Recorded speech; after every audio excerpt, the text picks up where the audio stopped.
तीन दिवसीय दिल्ली दौरे पर पहुंचे मुख्यमंत्री पुष्कर सिंह धामी केंद्रीय मंत्री नितिन गडकरी से करेंगे मुलाकात। पार्टी संगठन के नेताओं से भी आगामी रणनीति पर होगी चर्चा।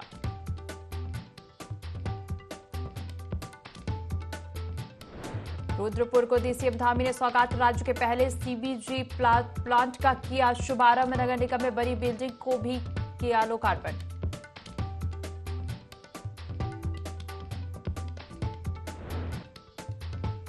एसटीएफ और वन विभाग की संयुक्त टीम को मिली बड़ी सफलता। बाकी खाल और 15 किलो हड्डी के साथ 4 वन्य जीव तस्कर गिरफ्तार। वन्य जीव अधिनियम के तहत मुकदमा दर्ज कर भेजा जेल।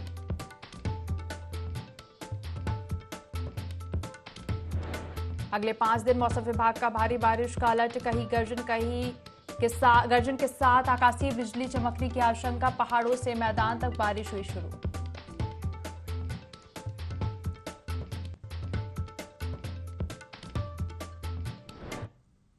देवभूमि लाइव देख रहे हैं आप। मैं हूं आपके साथ दिव्या। बुलेटिन की शुरुआत करेंगे दिल्ली से आ रही खबर के साथ, जहां उत्तराखंड के मुख्यमंत्री पुष्कर सिंह धामी दिल्ली पहुंचे हैं। सबसे पहले केंद्रीय मंत्री नितिन गडकरी से मुलाकात की। राज्य में चल रही विकास योजनाओं के संबंध में मुलाकात होगी। इस बार सिर्फ विकास योजनाओं पर बात होनी है। मंत्रिमंडल विस्तार को लेकर बात नहीं होगी। 4 धाम यात्रा सुचारू, यात्रियों की हर सुविधा का ख्याल, ऐसा सीएम धामी ने कहा। मानसून में अतिवृष्टि पर अधिकारी है अलर्ट।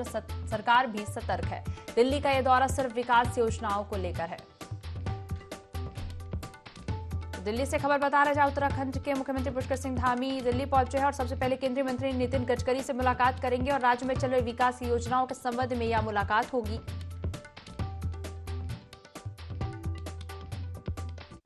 मैंने सड़क परिवहन मंत्री आदरणीय नितिन गडकरी जी से समय लिया है और जो हमारे यहाँ पर नेशनल हाईवे के काम चल रहे हैं और रोपवे और टनल के कुछ काम प्रस्तावित हैं, बहुत सारे सेंट्रल जो रिजर्व रोड्स का काम है, उसके संबंध में उनसे अनुरोध करना है कि जल्दी उनको स्वीकृति मिल जाए। तो पूरा प्रस्ताव पहले से हमने दिया हुआ है, कुछ प्रस्ताव नए दे रहे हैं, तो उसी संबंध में भेंट करनी है। और बाकी हमारी जो नियमित रूप से होने वाली बैठकें हैं संगठन की और सांसद गणों के साथ, उन बैठकों में भी प्रतिभाग करेंगे। इस बार की बैठक केवल जो विकास के मुख्य बिंदु हैं उन्हीं से संबंधित है।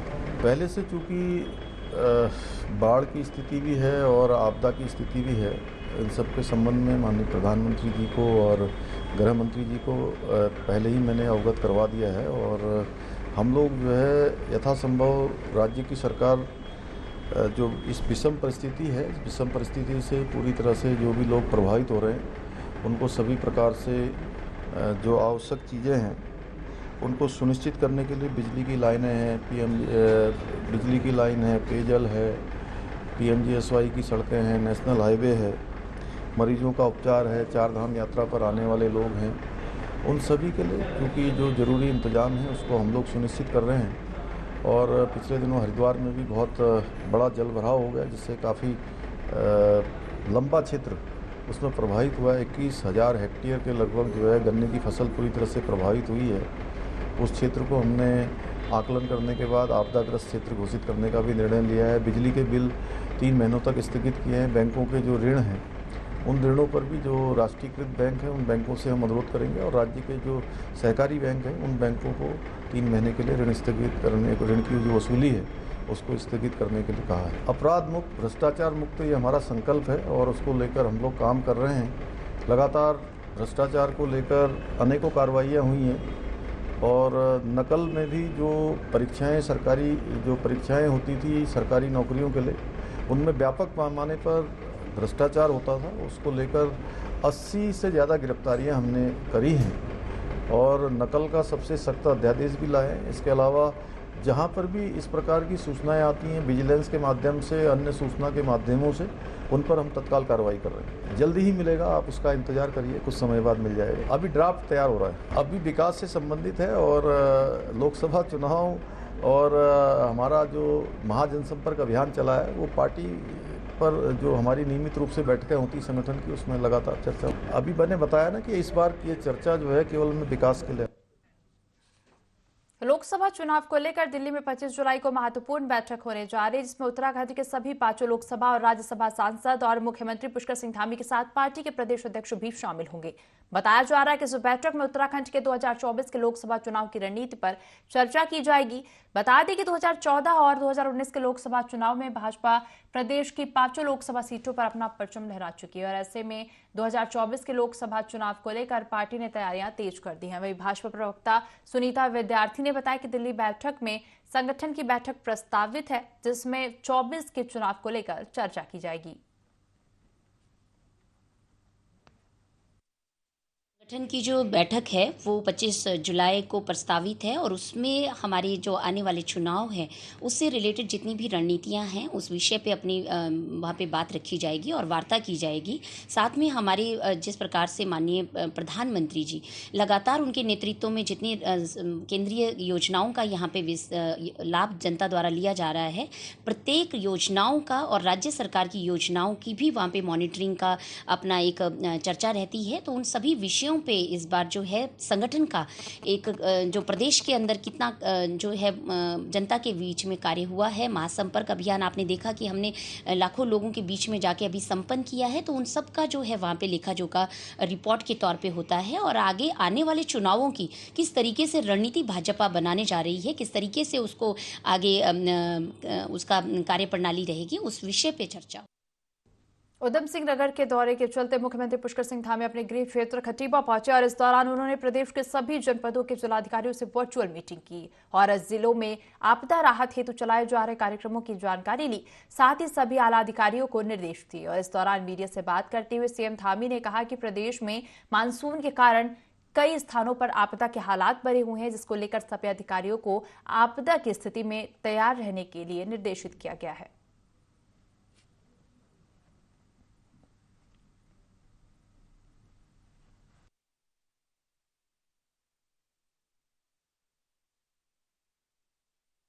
जो बरसात हो रही है उसको लेकर पूरा प्रदेश का प्रशासन पूरी तरह से अलर्ट मोड में है और लगातार मैं स्वयं भी उसकी मॉनिटरिंग कर रहा हूँ। जिले के सभी अधिकारियों को कहा गया है कि कहीं पर भी अगर कोई आपदा जैसी स्थिति बनती है अतिवृष्टि के कारण से किसी भी प्रकार की, तो तत्काल वहाँ पर मौके पर पहुँचे, लोगों को राहत के कार्य करें, लोगों की मदद करें और आपदा की स्थिति के लिए हमेशा तैयार रहने के लिए और सभी जितने विभाग हैं वो सारे विभाग एक दूसरे से कोऑर्डिनेशन करते हुए आज भी हमने इसको लेकर समीक्षा की है कुमाऊं मंडल के सभी जिले के अधिकारियों से और उनको जो जरूरी दिशा निर्देश दिए।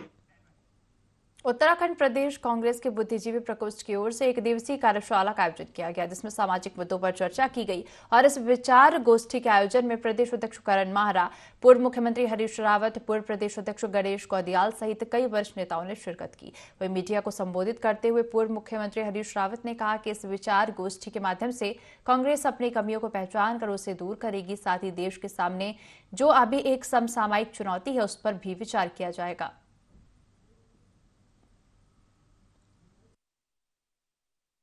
सामयिक चुनौतियां जो राष्ट्रीय स्तर पर हैं, जो प्रांतीय स्तर पर हैं और उन चुनौतियों को कांग्रेस कैसे देखती है और कांग्रेस उसके लिए क्या जवाब ढूंढे, राष्ट्रीय स्तर पर क्या जवाब हम ढूंढ रहे हैं और प्रांतीय स्तर पर हमारे क्या जवाब होने चाहिए, किस तरीके से हम लोगों तक अपनी बात को, अपने दृष्टिकोण को पहुंचा सकें और एक जो भ्रमपूर्ण दुष्प्रचार है उसका कैसे खंडन कर सकें, उन सब विषयों पर यहाँ चर्चा हो रही है। क्या रणनीति हमारी होनी चाहिए और इसमें हम अपनी अंदर की कमजोरियों का भी विश्लेषण कर रहे हैं और जो हमारी शक्ति है उसका भी विश्लेषण कर रहे हैं। कमजोरियों को कैसे दूर करें और शक्ति का ज़्यादा बेहतर उपयोग कैसे करें, ये सब बातें इस चर्चा से उभर करके आई। उत्तरकाशी जनपद में भारी बारिश हो रही है। बड़कोट, पुरोला, धनारी एवं गाजरा क्षेत्र में बारिश और अतिवृष्टि के कारण ग्रामीणों के खेतों में पानी भर गया है। वहीं कई मकानों में भी पानी भर गया है। भारी बारिश से जनजीवन अस्त व्यस्त हो गया है। प्रशासन की टीम ने मौके का जायजा लिया और प्रभावित परिवारों को राहत मुहैया कराई है। अतिवृष्टि से प्रभावित गांव धौंतरी का जायजा लिया हमारे संवाददाता दीपक नौटियाल ने। हुई है कि जो सौंधी का ये रोड है, ये बहुत समय 3 साल हो गए और 3 साल से मैं प्रशासन, शासन प्रशासन, बीडीसी मीटिंग में चिल्ला रहा हूँ कि हमारा गांव डूबने वाला है, इसका कुछ ट्रीटमेंट किया जाए। और फिर जो है स्थानीय प्रशासन ने भी कुछ नहीं किया। वो आज हमारा गांव डूब गया है और जिसके जो हॉस्पिटल की बिल्डिंग जो यहाँ पे है, इसमें निर्माण कार्य चल रहा है, इसके पेड़ उखड़े और ये रोड पे आ गए और सारा जो सौंधी गदेर का जल होता है ये यहाँ भराव हो गया और झील बन गई और सारा गाँव आज तबाही की कगार में खड़ा है। कोई कार्रवाई नहीं हुई। आज एसडीएम साहब भी आए, विधायक साहब भी आए, सारे गाँव का निरीक्षण उन्होंने किया। अभी प्रमुख शैलेंद्र जी भी आ रखे हैं, यहाँ पे हमारे सीएमएस साहब भी हैं और एक्शन जो है चंबा से भी आ रखे हैं। फिर भी अभी संज्ञान नहीं लेते हो तो ये गांव जो है या तो इसको कहीं पुनर्वास किया जाए या इसको दूसरी जगह बसाया जाए। हमने काफ़ी शासन प्रशासन को काफ़ी बार बोला है कि यहाँ पर चेक डैम लगाओ या सुरक्षा दीवार लगाओ यहाँ पर।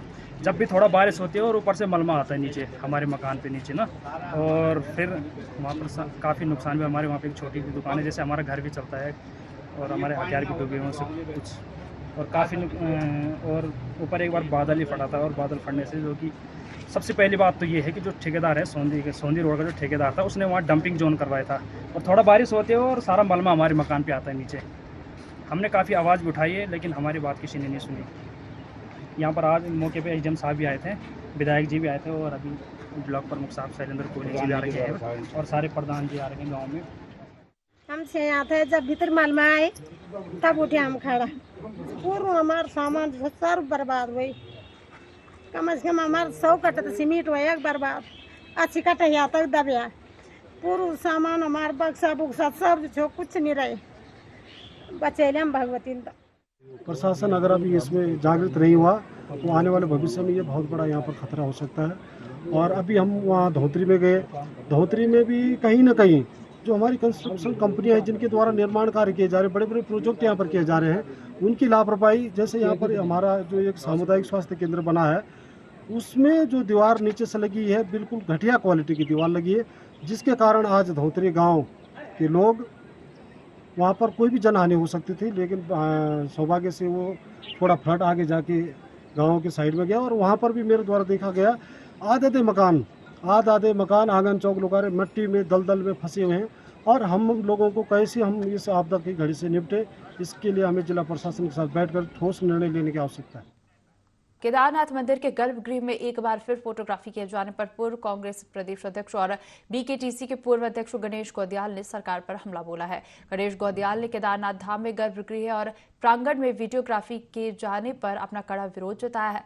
उन्होंने कहा कि बीकेटीसी की ओर से केदारनाथ मंदिर गर्भगृह में वीडियोग्राफी और फोटोग्राफी प्रतिबंधित किए जाने के आदेश को अभी कुछ ही समय बीता है, लेकिन इतने में ही सोशल मीडिया पर फिर केदारनाथ मंदिर गर्भगृह में फोटोग्राफी किए जाने का एक और वीडियो वायरल हो गया। उन्होंने कहा कि दरअसल सरकार से कुछ भी संभल नहीं रहा है।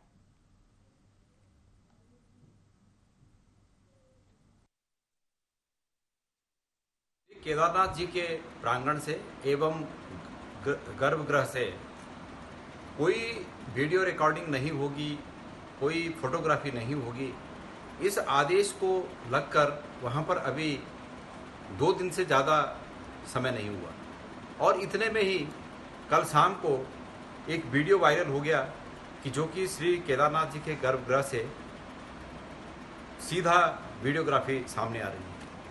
मैं समझता हूँ सरकार से कुछ भी नहीं संभल रहा है।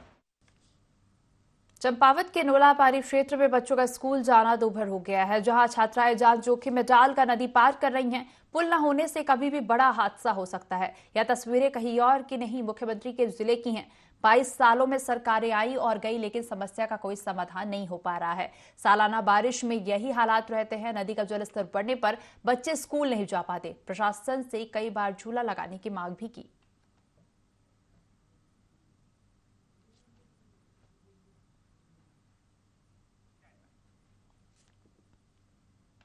खबर उत्तरकाशी से है, जहां पर गंगा घाटी से लेकर यमुना घाटी तक सावन में मेलों की धूम रहती है। यहां मेलों में पारंपरिक संस्कृति अभी भी मौजूद है। यहां ग्रामीण मेलों में सिर्फ देव पूजन ही नहीं करते, बल्कि लोकगीत, लोक नृत्य, पारंपरिक परिधान पहनते हैं और पारंपरिक पकवानों का आनंद भी लेते हैं। उत्तरकाशी जनपद लोक संस्कृति के लिहाज से बेहद ही संपन्न है और यहाँ के ग्रामीण अभी भी अपनी लोक संस्कृति के संरक्षण में जुटे हुए हैं और यहाँ की लोक संस्कृति सावन के मेलों में साफ दिखती है। इन दिनों गंगा घाटी के गांवों में फुल्यार मेले का आयोजन हो रहा है। मेले में ग्रामीण बुग्याली क्षेत्र से फूल तोड़कर लाते हैं और देवता को चढ़ाते हैं।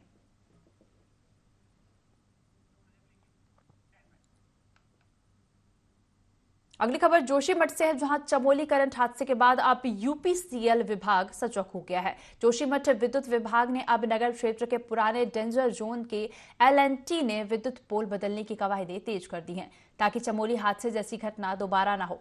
इसी के लिए यूपीसीएल जोशीमठ के विद्युत कर्मियों और पालिका प्रशासन ने विशेष अभियान चलाकर सड़ी गले आम जनमानस के लिए खतरा बने डैमेज हुए एलटी पोलों को बदलने की प्रक्रिया शुरू कर दी है।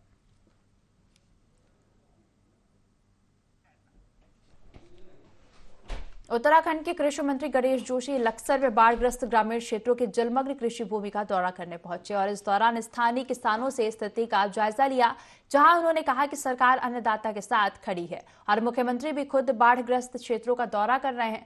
उन्होंने कहा कि कृषि मंत्री होने के नाते वह अपनी जिम्मेदारी समझकर बाढ़ग्रस्त इलाकों में खुद स्थिति का जायजा लेने के लिए पहुंचे हैं और सरकार पीड़ित किसानों के साथ हमेशा खड़ी है।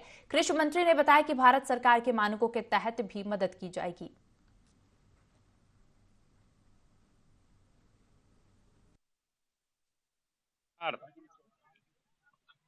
किसानों के साथ खड़ी है।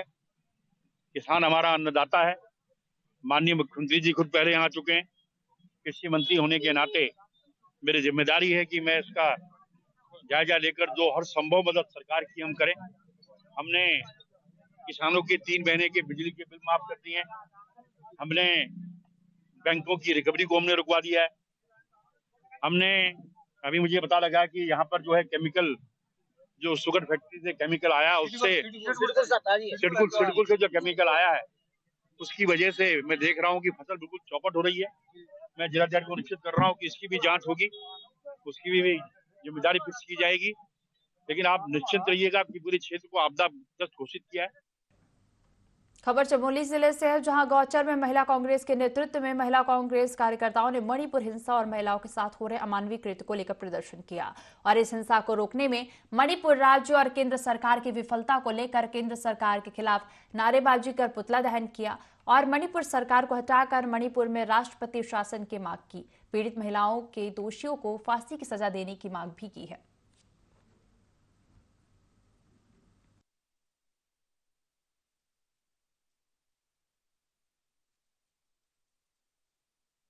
में लगातार महिलाओं के ऊपर अत्याचार किया जा रहा है और आज पूरे प्रदेश भर में, उत्तराखंड प्रदेश में महिलाओं के अंदर एक आक्रोश है और प्रदेश महिला कांग्रेस संगठन ने आज केंद्र सरकार का पुतला दहन का यहाँ पे निर्णय लिया है कि महिलाओं पर अत्याचार किया जा रहा है, महिलाओं को मार पीट करके उन पर गोलियों से भुना जा रहा है।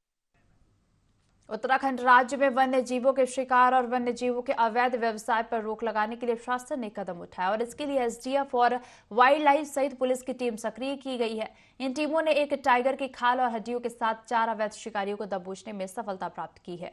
पकड़े गए आरोपियों से हथियार सहित शिकार का सामान जब्त किया गया है।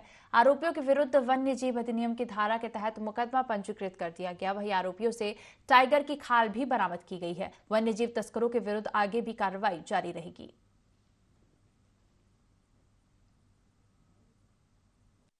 सीमा रेंज में जो नेशनल हाईवे है टोल प्लाजा के पास में, जहाँ पे हमें जो है सूचना मिली थी कि कुछ लोग टाइगर की स्किन लेके यहाँ से जा रहे हैं, ट्रांजिट में थे।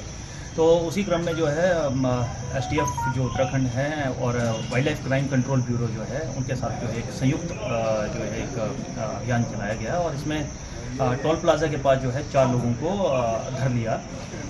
ये बोलेरो वाहन में थे 4 लोग और ये धारचूला के हैं। मौके पर से जो है इनके पास एक बाघ की खाल वो जो है बरामद हुई है और लगभग अराउंड 10 किलो 400 ग्राम जो है बाघ की हड्डियाँ वो बरामद हुई हैं। तो इसी क्रम में जो है अभी फर्दर जो इन्वेस्टिगेशन है वो जारी है। रुक करेंगे अगली खबर का हरिद्वार से, जहां बीते दिनों संपन्न हुई कांवड़ यात्रा के दौरान एक 17 वर्षीय नाबालिग लापता हो गई। नाबालिग के परिजन इसे लेकर काफी परेशान है। प्राप्त जानकारी के मुताबिक नाबालिग 16 जुलाई को कांवड़ यात्रा समापन होने के बाद से घर नहीं लौटा। तब से लेकर परिजन नाबालिग को तलाश रहे हैं। बता दें कि कांवड़ यात्रा के दौरान भारी संख्या में कांवड़ यात्री आए थे और इस दौरान कई अपनों से बिछड़ गए हैं। हालांकि पुलिस भी नाबालिग को तलाशने में जुटी है।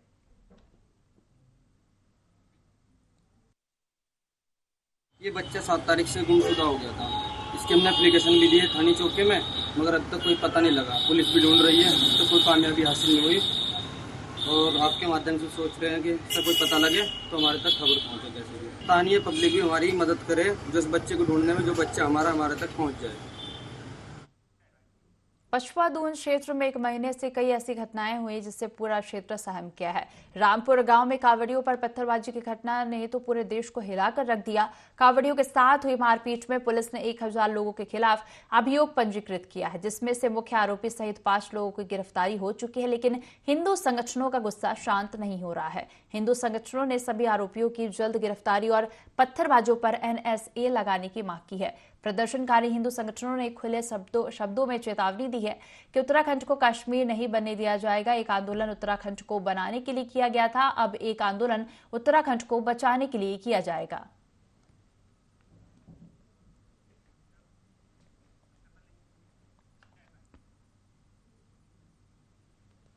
देहरादून में जोमेटो और स्विगी डिलीवरी बॉय की आड़ में नशा तस्करी और अन्य गतिविधियों का अंजाम देने वाले आरोपियों पर पुलिस शिकंजा कसने जा रही है। दरअसल SSP दलीप सिंह कुंवर ने कहा कि 2 दिन के अंदर सभी की सूची उपलब्ध करके सत्यापन की कार्रवाई करे। साथ ही निर्देश जारी किए हैं कि डिलीवरी बॉय और लोन एजेंट की थाने में 3 बार हाजिरी लगवाएं।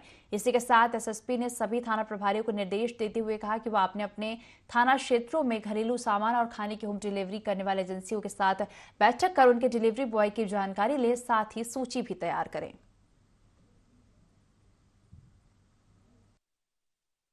ये भी आपके जैसे डिलीवरी बॉयज हैं, मसलन आपके स्विगी के हैं, जोमेटो के हैं। ये डिलीवरी बॉयज़ को पहले भी हमने 2-3 लड़कों को पकड़ा था जो कि मतलब खाद्य सामग्री के साथ साथ अन्य जो है आपके नशा वाली चीज़ों को डिलीवरी कर रहे थे।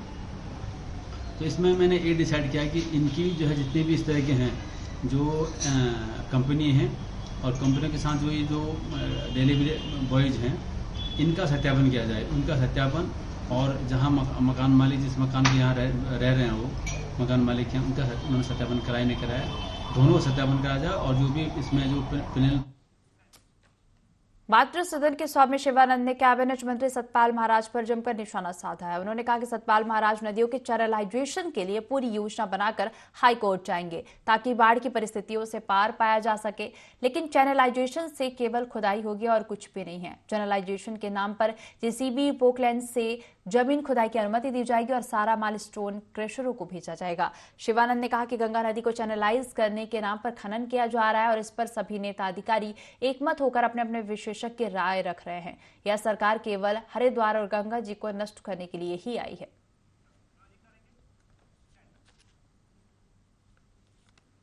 इस बुलेटिन में फिलहाल इतना ही। आप बने रहिए IND24 के साथ। नमस्कार।